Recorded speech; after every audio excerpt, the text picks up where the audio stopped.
मैं स्वागत करता हूँ आपके अपने YouTube चैनल साइंस वाला पर।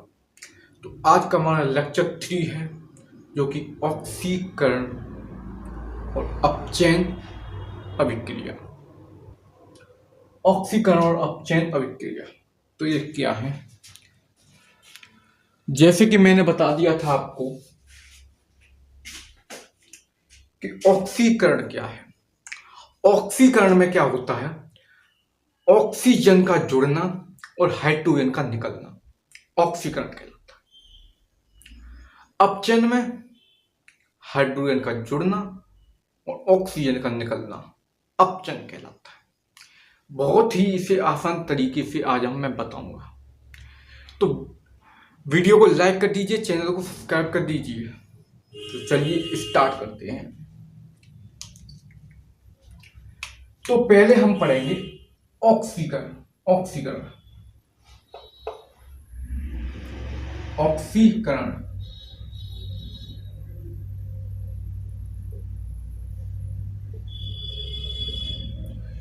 तो ऑक्सीकरण क्या होता है? वे अभिक्रिया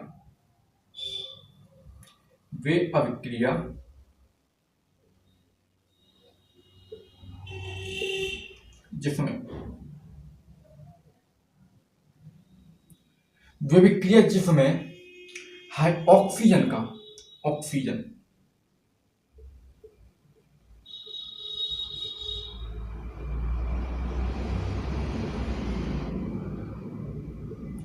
ऑक्सीजन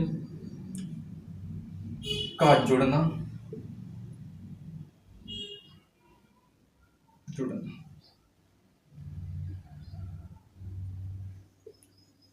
हाइड्रोजन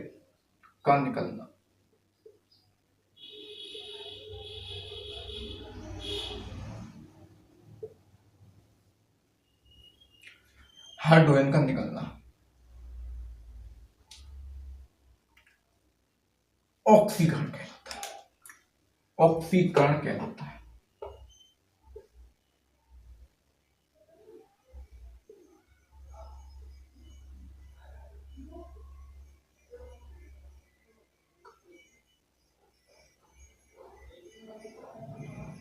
ऑक्सीकरण कहते हैं या कहलाता है, आप कुछ भी कर सकते हैं। तो ये है ऑक्सीकरण। क्या हो गया? ऑक्सीकरण। तो आगे है, ये इलेक्ट्रॉन ग्रहण करता है। दूसरी बात लिखिए, ये इलेक्ट्रॉन ग्रहण करता है।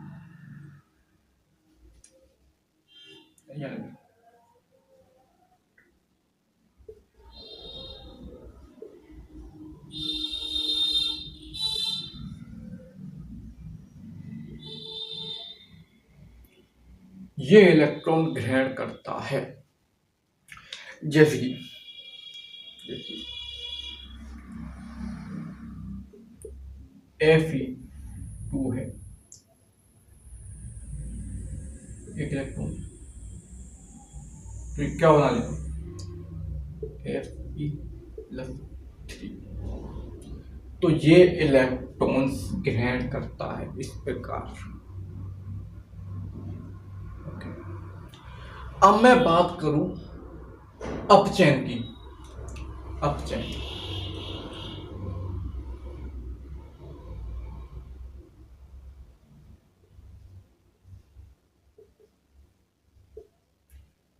अपचयन वे अभिक्रिया इसी की तरह है।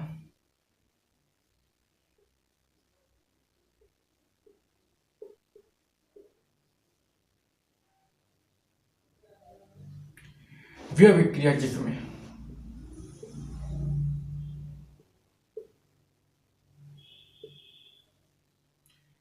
जिसमें हाइड्रोजन का जुड़ना, ऑक्सीजन का निकलना,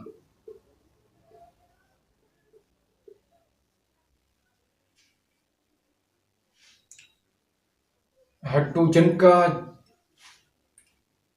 जुड़ना, ऑक्सीजन का निकलना ऑक्सीकरण कहलाता है। वो अप चेन कहलाता है।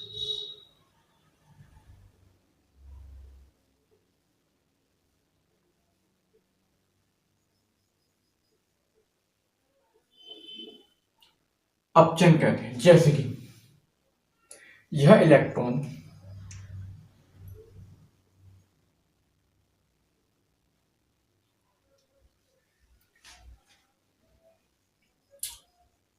चलिए, तो ये क्या हो गया?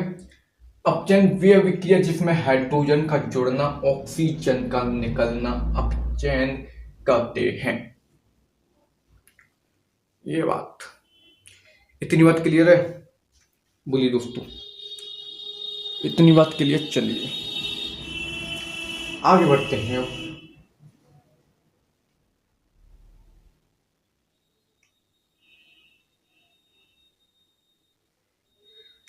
चलिए,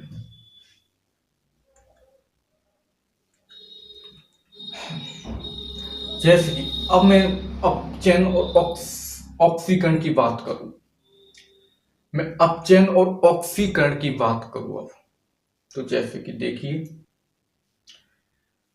वीडियो को लाइक कर लीजिए और चैनल को सब्सक्राइब कर लीजिए। चलिए, जैसे कि मैं बात करूं, उदाहरण देखिए आप इनके, जहां से आप समझ जाएंगे कि CuO प्लस में H2 है, इलेक्ट्रॉन ग्रहण करता है। सॉरी दोस्तों, सॉरी, यहां इलेक्ट्रॉन ग्रहण नहीं, इलेक्ट्रॉन दान आएगा। ये ऑक्सीकरण है, ऑक्सीकरण में इलेक्ट्रॉन दान होते हैं, तो दान आएगा यहाँ।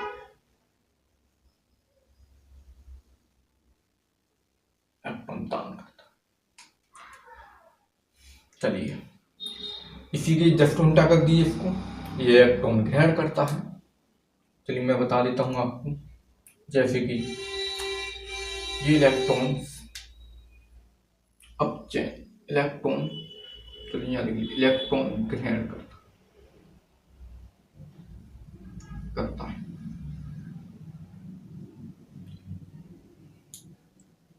ये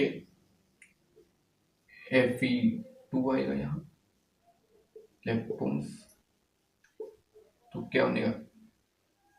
Fe3 आएगा ना, इसका उल्टा करो, Fe2, ये इलेक्ट्रॉन ग्रहण करता है। समझ में आई बात भाई? इस प्रकार, तो चलिए इसको देखिए, तो क्या बनेगा मेरे पास में? Cu प्लस में H2O। अब मुझे ये बता दो कि इसमें ऑक्सीकरण क्या है और अपचयन क्या है। ऑक्सीकरण क्या है और अपचयन क्या है? तो सिंपल सी बात है, देखिए जो यहां हुआ है ये तो ऑक्सीकरण है,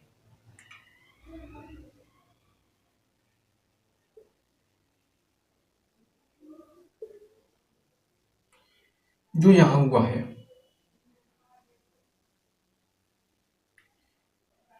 इतना बड़ा क्यों कर देते हैं आप?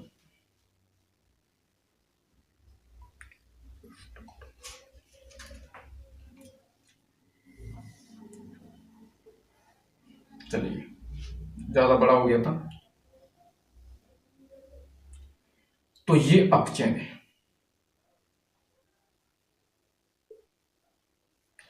इतनी बात क्लियर? चलिए, ये ऑक्सीकरण हुआ, ये अपचयन हुआ इसका। इतनी बात क्लियर है? क्लियर है सर। चलिए,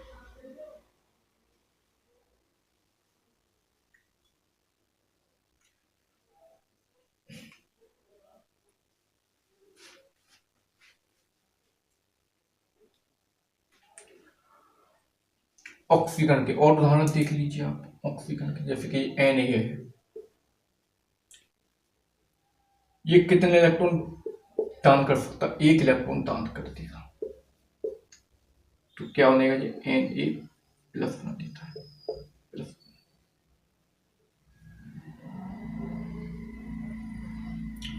एक इलेक्ट्रॉन दान करके ये प्लस वन बना देता है।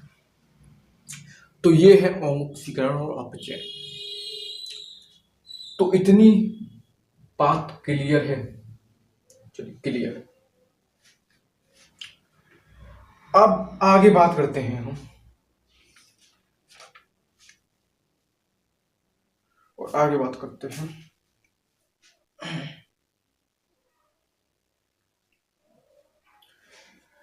अब हाइड्रोजन का संयोग, संयोग हाइड्रोजन का संयोग। तो इतनी बात तो ये क्लियर है, नोट कर लीजिए, इसको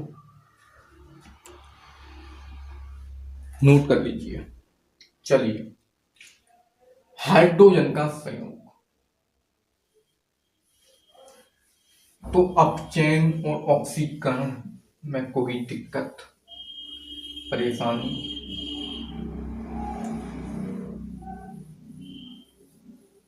चलिए मेरे भाई, अब मैं बात करूंगा हाइड्रोजन का संयोग।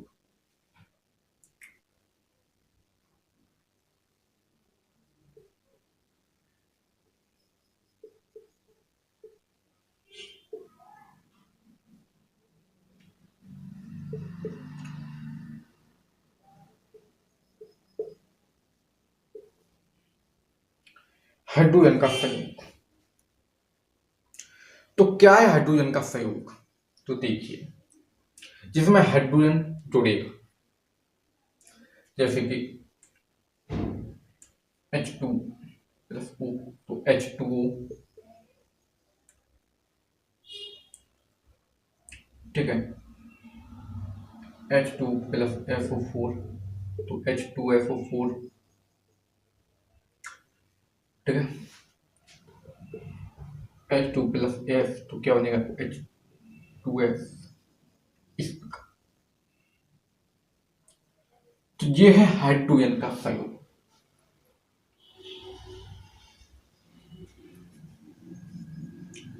तो आप इसकी परिभाषा भी लिख सकते हो, आपकी मर्जी है।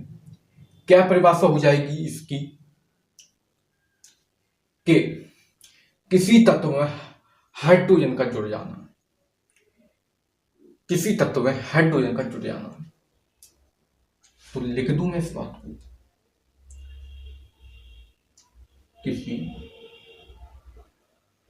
तत्व में हाइड्रोजन का जुड़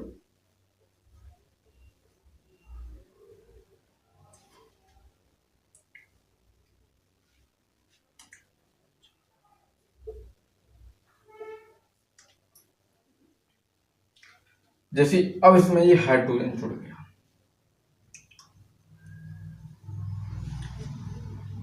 तो इतनी बात क्लियर है। चलिए, अब आगे बढ़ते हैं हम, आगे बढ़ते हैं।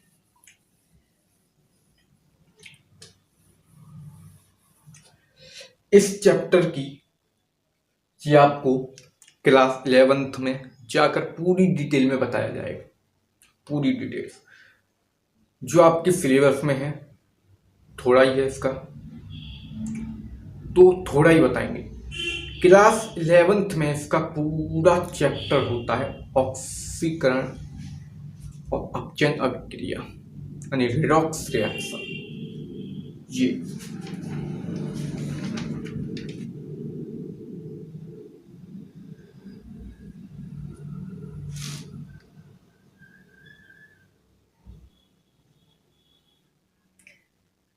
चलिए आगे बढ़ते हैं अब हम। चलिए,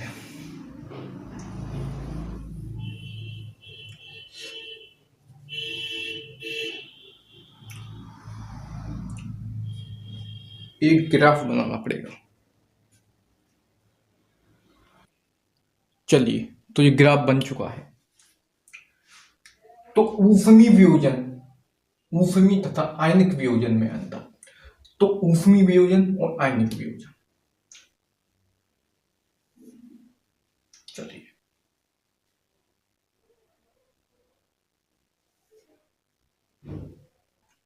पहला ऊष्मी वियोजन। ऊष्मी वियोजन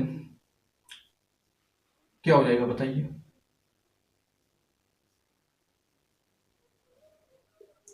भाई लिख तो रहा है ऊष्मी वियोजन, यानी कि ऊष्मा, यानी कि ताप।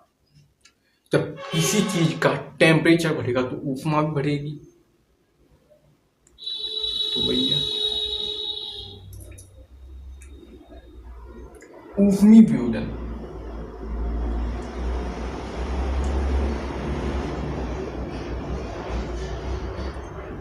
ताप बढ़ने से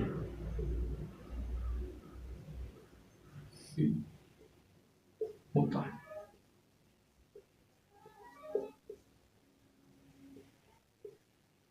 ताप बढ़ने पर होता है।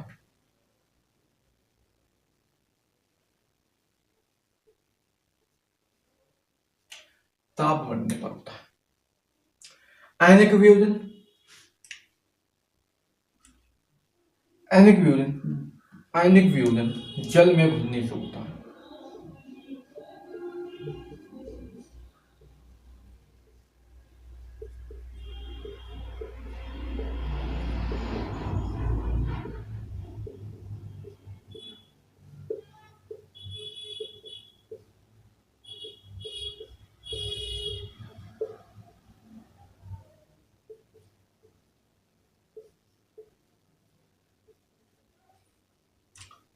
दूसरा देखिए,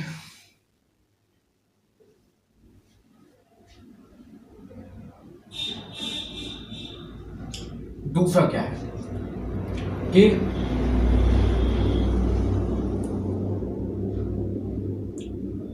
ऊष्मी वियोजन में जल की आवश्यकता नहीं होती, जल की जरूरत नहीं होती, और आयनिक वियोजन में जल की जरूरत होती है।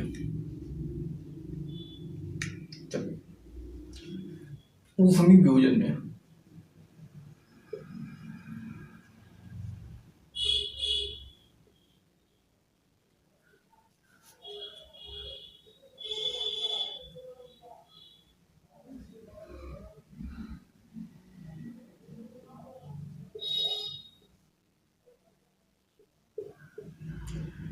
जल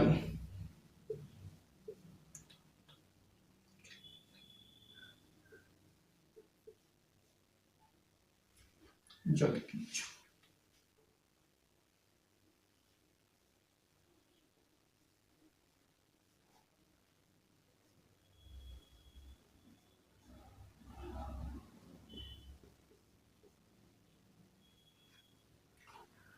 आयनिक वियोजन में जल की जरूरत होती है।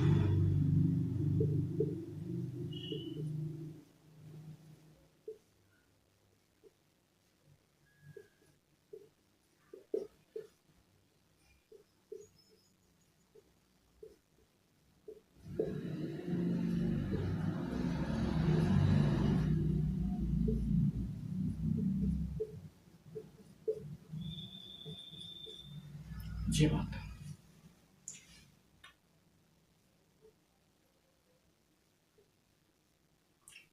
तीसरा, तीसरा क्या भाई?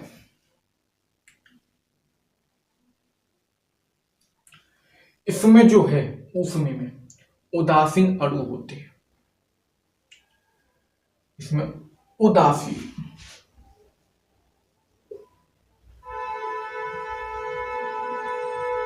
अणु होते हैं।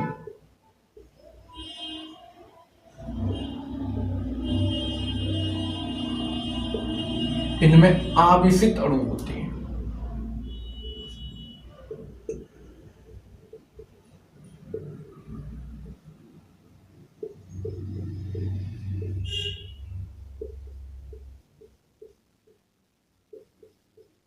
ये बात है।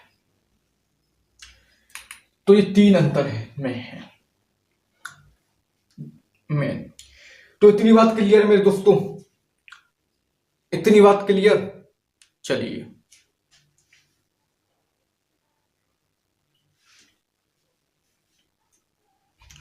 साफ साफ दिख रहा है। चलिए, अब मैं बात करूं ऊष्मीय वियोजन और ऊष्मीय अपघटन, और याद रखो अपघटन।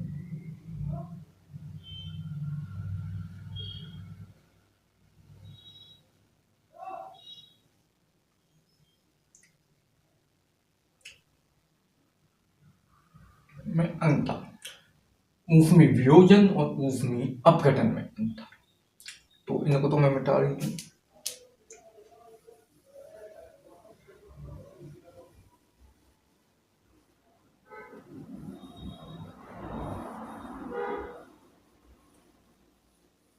नोट कर रहे हो?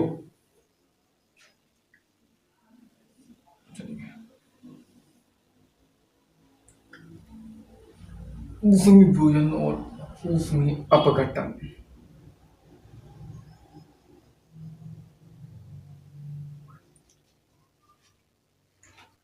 ऊष्मीय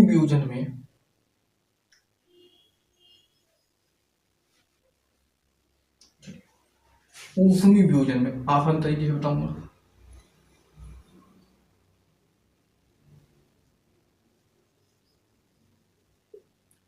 ऊष्मीय वियोजन में उत्पाद ठंडा करने पर ठंडा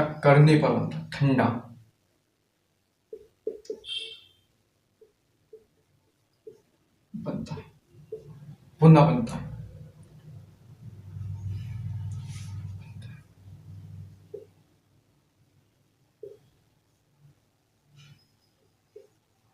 इसमें पुनः ठंडा करने पर पुनः उत्पाद नहीं बनता।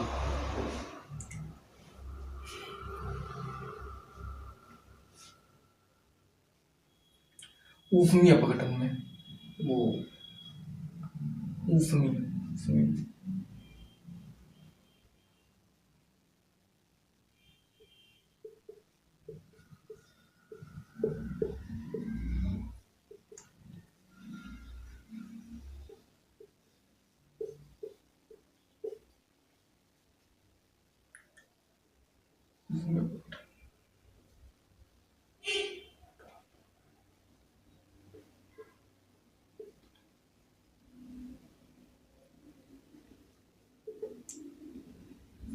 जोड़ने पर पहले जोड़ने पर पहले ऐसा नहीं होता।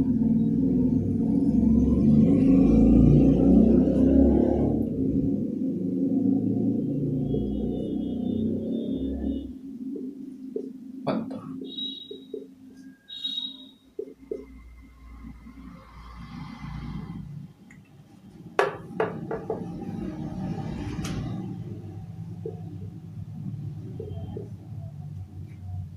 पहले जैसा नहीं बनता।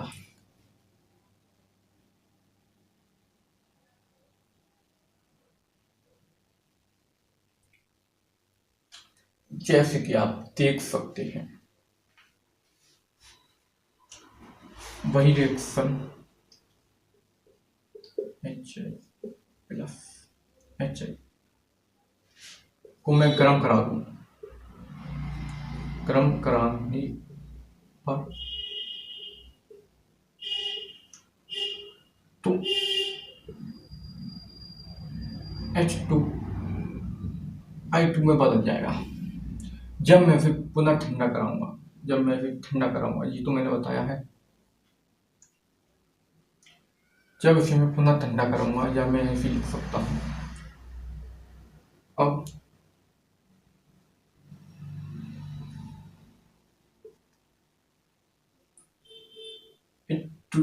H2 प्लस I2 को मैं ठंडा करा दूं, क्या करूं, ठंडा,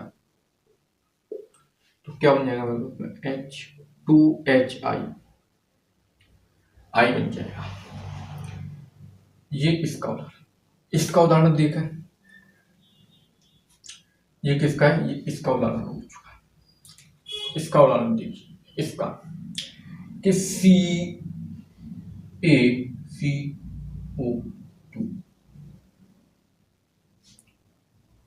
प्लस मैं इसे ऊष्मी करूं,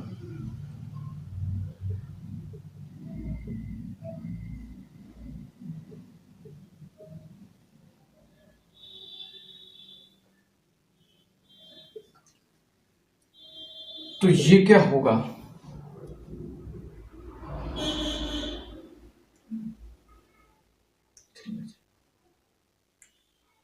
तो ये टूट जाएगा, यहाँ ऊष्मी मिल जाएगा, तो ये टूट जाएगा CaO में प्लस CO2, गैस रिलीज हो जाएगी। तो इतनी बात क्लियर है, इनके अंतर आपको पता पड़ गए। तो आगे बढ़ते हैं हम, इस बात को नोट कर लीजिए, ये इसका उदाहरण है।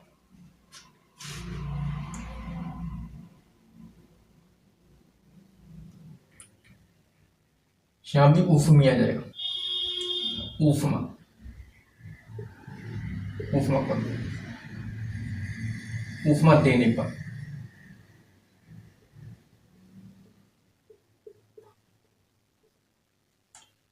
चलिए, तो इतनी बात क्लियर है, इस बात को आप नोट कर लीजिए और आगे बढ़ते हैं। आज इस चैप्टर को पूरा खत्म करा देंगे। चलिए,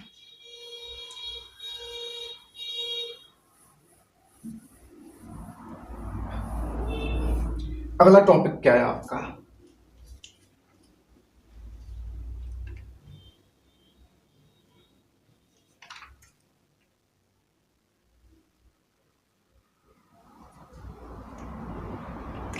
रासायनिक समीकरण को संतुलित करना।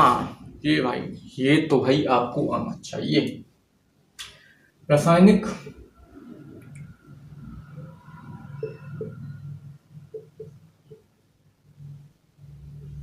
समीकरण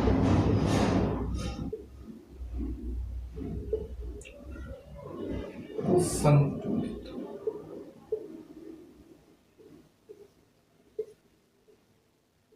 करना। रासायनिक समीकरणों को संतुलित करना, तो उसमें क्या होता है, जब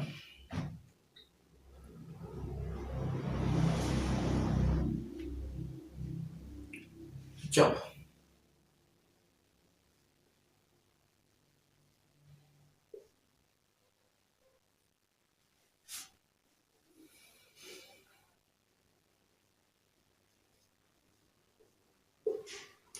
जब किसी तत्व को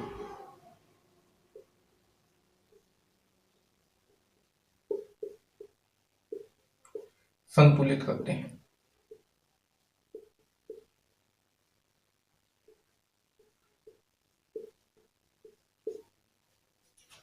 तो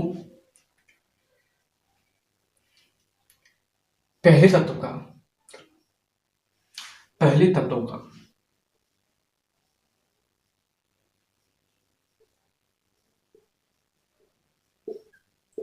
द्रव्य दूसरे तत्व के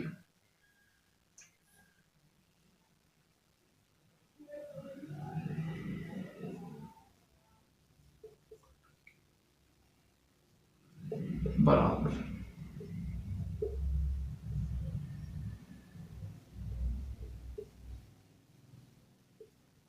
बराबर होता है। द्रव्यमान संरक्षण का नियम क्या कहता है कि ना तो किसी उत्पाद को बना सकते हैं न फॉलो, तो ये है।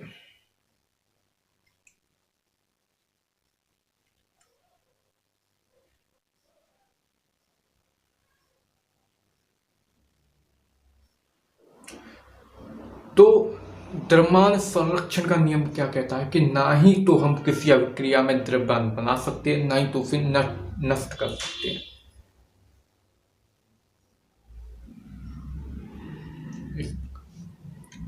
तो ये इसके बराबर होगा।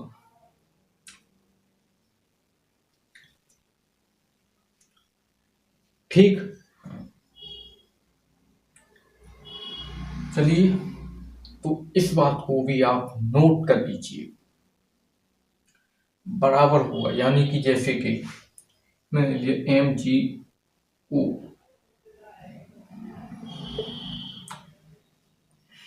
तो मेरे पास में MgO 2Mg,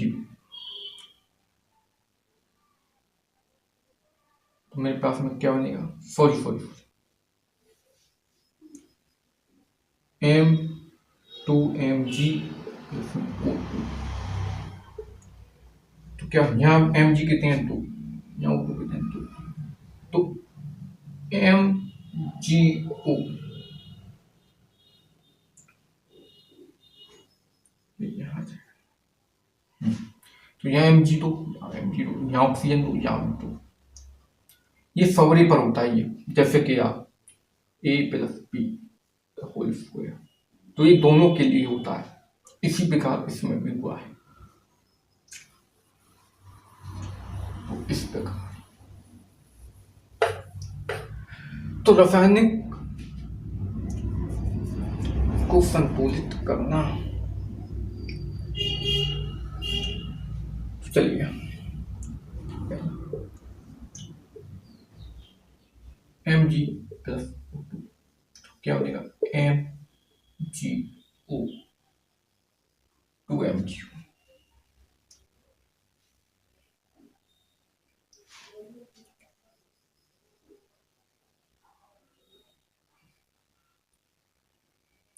Mg कितना 1, Mg कितना 1, O2 कितना 2, O कितना 1, तो ये असंतुलित है, तो मुझे यहाँ 2 लगाने पड़ेंगे तभी तो होगा संतुलित। तो अब ये क्या हो गया, संतुलित।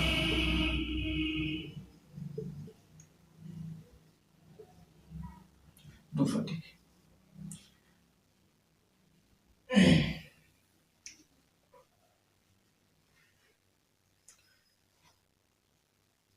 Zn + H2S, तो भाई मैं इसे कर दूंगा ढीला, तो Zn प्लस में H। अब देखिए यहाँ Z कितना 1, तो Z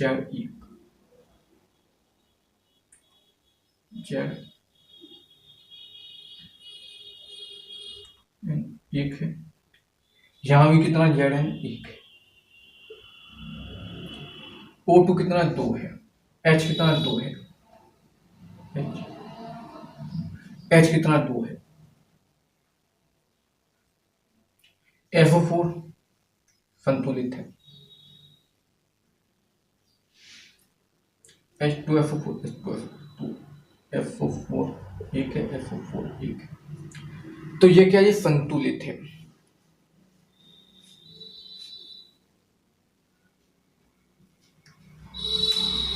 बराबर है सब,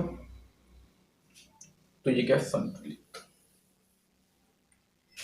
Zn SO4 H2 बराबर है, तो ये क्या, ये हो जाएगा संतुलित।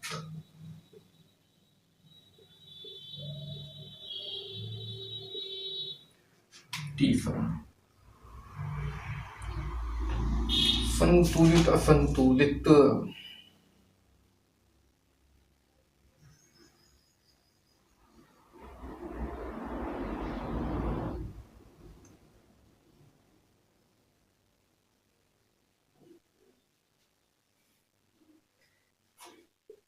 HN3 + O,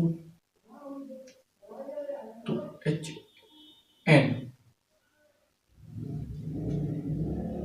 + H2O बनेगा, HN कितना 1, HN कितना 2, HN कितना 3, HN कितना 2, O कितना है 1,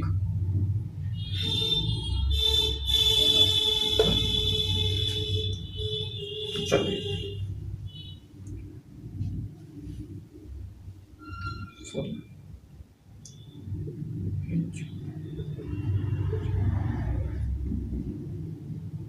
चलिए, तो मुझे यहां पर करना पड़ेगा 2 3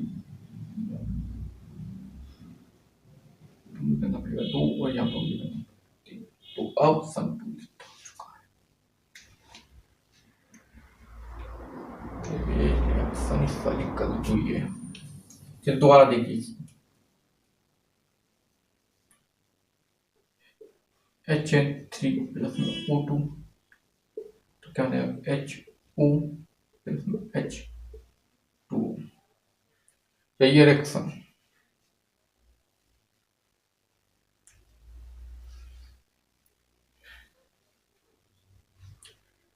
तो मुझे यहाँ पर करना पड़ेगा 2 और यहाँ पर करेगा 3।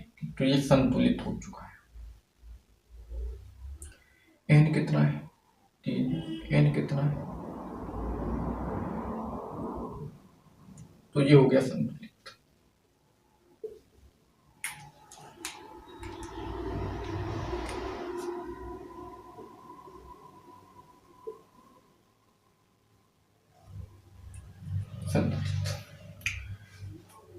तो ये चैप्टर आपका कंप्लीट हो चुका है।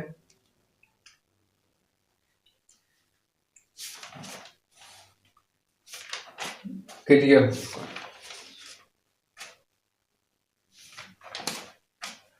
चलिए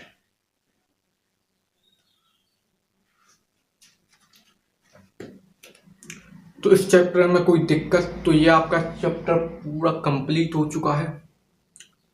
लेक्चर 3 में बोला था, लेक्चर 3 में हमने ये कंप्लीट करा दिया और आप अपनी बुक में देख लीजिए। तो अब पार्ट 2 करेंगे, चैप्टर 2 जो कि अम्ल क्षारीय नंबर, उसमें आपको बहुत ही ज्यादा मजा आने वाला है। उसमें ही देखेंगे कि रंग में परिवर्तन।